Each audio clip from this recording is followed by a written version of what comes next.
नमस्कार बच्चों, मैं बल्केश मीना आज आपके लिए हमारी हिंदी पाठ्य पुस्तक हिंदी व्याकरण में से एक नया पाठ लेके आए हैं अविकारी शब्द।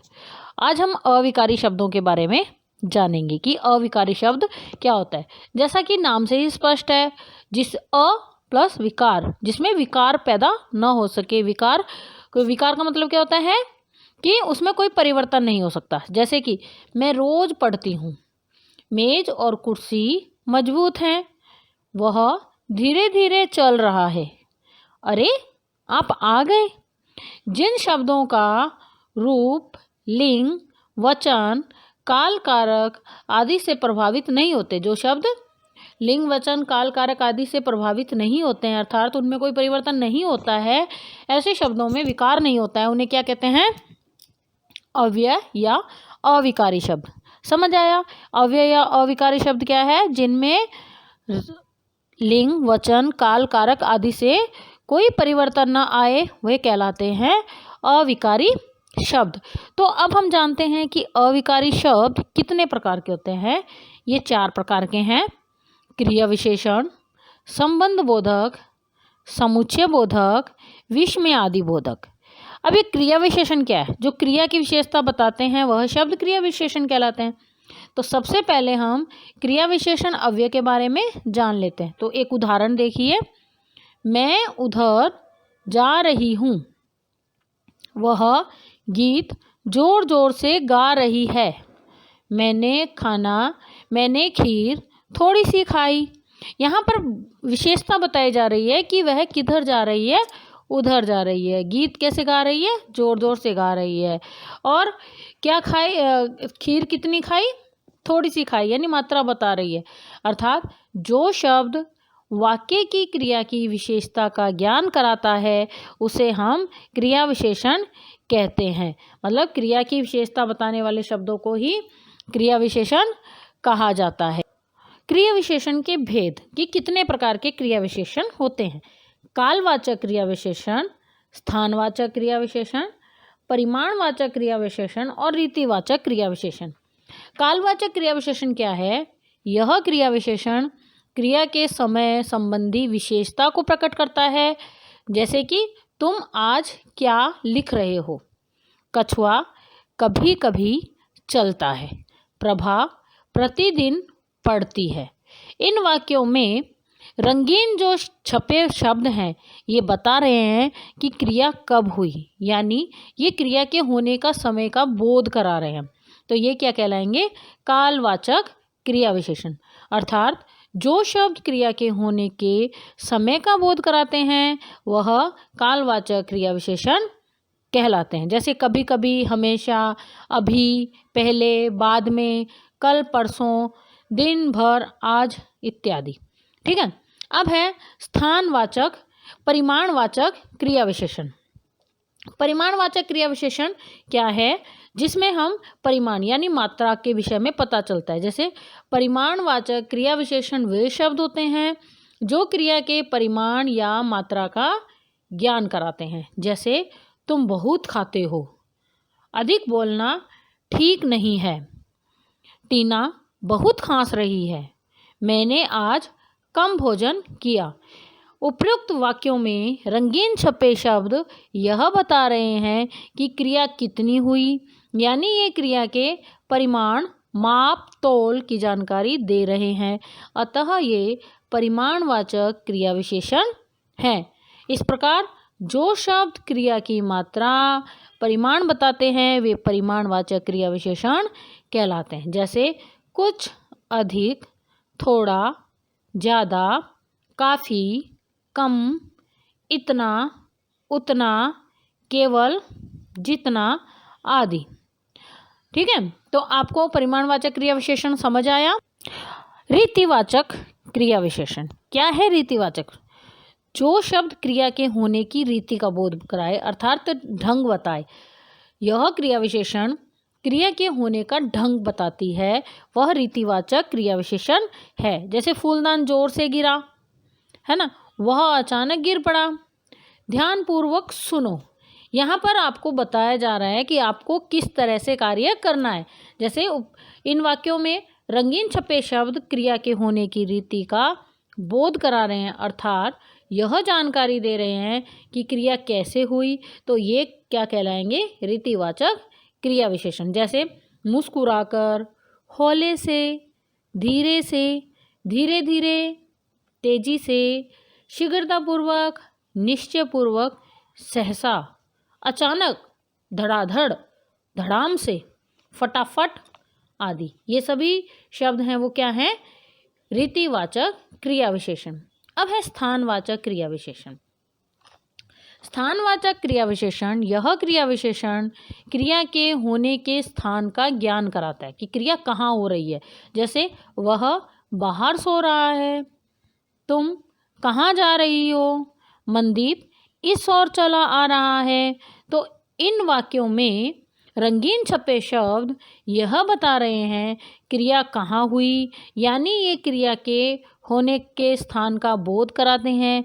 इन्हें हम क्या कहते हैं? स्थानवाचक क्रिया विशेषण। जैसे दाएं, बाएं, इधर, उधर, नीचे, ऊपर, आगे, पीछे, यहाँ, वहाँ, पास, दूर आदि। स्थानवाचक क्रिया विशेषण जानने के लिए क्रिया के साथ कहाँ लगाकर प्रश्न किया जाता है। ठीक है। विशेषण और क्रिया विशेषण में क्या अंतर है? विशेषण शब्द संज्ञा या सर्वनाम की विशेषता बताते हैं।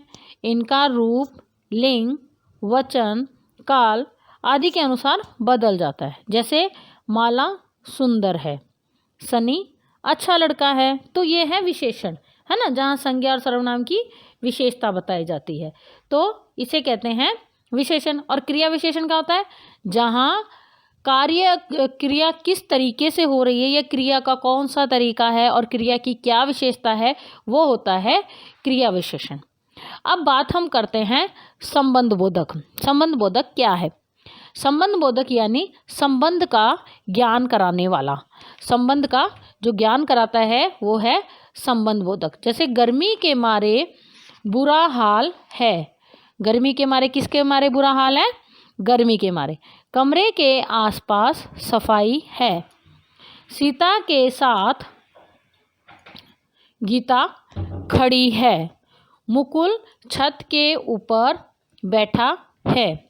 इन वाक्यों में ऊपर, द्वारा, आसपास, साथ शब्द दो संज्ञा शब्दों के बीच संबंध बता रहे हैं। ऐसे शब्द संबंध बोधक कहलाते हैं।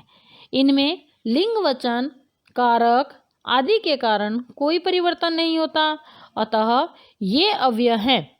इस प्रकार जो शब्द संज्ञा या सर्वनाम शब्दों के साथ जुड़कर उनका संबंध वाक्य के दूसरे शब्दों के साथ जोड़ते हैं, वे संबंध बोधक कहलाते हैं। ठीक है। जो अविकारी शब्द संज्ञा या सर्वनाम के बाद जुड़कर उनका संबंध वाक्य के अन्य शब्दों से दर्शाते हैं, उन्हें ही संबंध बोधक कहते हैं। अब है संबंध बोधक अव्यय के मुख्य रूप से कितने भेद हैं? मुख्य रूप से इसके 4 भेद हैं और संबंध बोधक के अन्य और भी भेद हैं। तो पहले बात करते हैं हम कालवाचक संबंध बोधक, स्थानवाचक संबंध बोधक, समतावाचक संबंध बोधक और विरोधवाचक संबंध बोधक। इसके अलावा समतावाचक, दिशावाचक, तुलनावाचक, हेतुवाचक, पृथकवाचक और साधनवाचक और संघवाचक भी इसके अन्य भेद हैं। कालवाचक संबंध बोधक क्या है? कालवाचक संबंध बोधक अव्यय संज्ञा या सर्वनाम का समय संबंधी ज्ञान कराता है। जैसे तुम उसके पहले आ गई, राम के बाद शाम का काम होगा। ये क्या है? समय बताया गया है, काल बताया गया है, कब होगा। स्थानवाचक संबंध बोधक में स्थानवाचक संबंध बोधक अव्यय संज्ञा या सर्वनाम का स्थान संबंधी ज्ञान कराता है। जैसे बिल्ली मेज के नीचे बैठी है, तुम कमरे के भीतर हो, है ना। तो स्थान बताया जा रहा है, तो ये क्या कहलाएगा? स्थानवाचक संबंध बोधक। समतावाचक संबंध बोधक, समतावाचक संबंध बोधक अव्ययों से संज्ञा या सर्वनाम का समानता संबंधी ज्ञान कराता है। जैसे लता के समान कोई और नहीं गाती, मेहुल के बराबर कोई नहीं खेलता, यानी उसकी समानता करी गई है, समानता बताई गई है। विरोधवाचक संबंधबोधक अव्ययों से संज्ञा या सर्वनाम का अन्य शब्दों के साथ विरोध संबंधी ज्ञान कराता है, उसे विरोधवाचक संबंधबोधक कहते हैं। ठीक है। संबंधबोधक और क्रिया विशेषण में क्या अंतर है? कुछ शब्द संबंधबोधक और क्रिया विशेषण दोनों रूपों में प्रयोग किए जाते हैं, जैसे यहाँ, ऊपर, पास, सामने, नीचे आदि। जब इन शब्दों का प्रयोग संज्ञा या सर्वनाम के साथ होता है तब ये संबंधबोधक होते हैं, लेकिन जब इनके द्वारा क्रिया की विशेषता बताई जाती है तब ये क्रिया विशेषण होते हैं। जैसे बिल्ली भीतर गई, यहाँ पर बताया बिल्ली कहाँ गई, भीतर गई, तो क्रिया विशेषण है। बिल्ली घर के भीतर है, तो घर के भीतर है, यानी घर और बिल्ली में संबंध बताया गया है, तो ये क्या है? संबंध बोधक। ठीक है। तो अब हमने इस पाठ में क्या क्या सीखा, जरा एक बार जान लें। जिन शब्दों का रूप, लिंग, वचन, काल, कारक आदि से प्रभावित नहीं होते, अर्थात जिन शब्दों में कोई विकार नहीं होता, उन्हें अव्यय या अविकारी शब्द कहते हैं। अव्यय 4 प्रकार के होते हैं: क्रिया विशेषण, संबंध बोधक, समुच्चय बोधक, विस्मय आदि बोधक। क्रिया विशेषण अव्यय जो शब्द वाक्य की क्रिया की विशेषता का ज्ञान कराता है, उसे क्रिया विशेषण कहते हैं। क्रिया विशेषण के 4 प्रमुख भेद होते हैं: रीतिवाचक क्रिया विशेषण, स्थानवाचक क्रिया विशेषण, कालवाचक क्रिया विशेषण और परिमाणवाचक क्रिया विशेषण। संबंध बोधक जो अविकारी शब्द संज्ञा या सर्वनाम के बाद जुड़कर उनका संबंध वाक्य के अन्य शब्दों से दर्शाते हैं, उन्हें संबंध बोधक अव्यय कहते हैं। संबंध बोधक अव्यय के मुख्य रूप से 4 भेद हैं, पर इसके निम्नलिखित 10 भेद भी हैं। कौन कौन से? समतावाचक, विरोधवाचक, स्थानवाचक, दिशावाचक, तुलनावाचक, हेतुवाचक, कालवाचक, पृथकवाचक, स्थानवाचक और संघवाचक। तो चलिए अब हम इसके अगले पार्ट अपनी अगली वीडियो में पढ़ेंगे, पार्ट 2 में। तब तक के लिए धन्यवाद।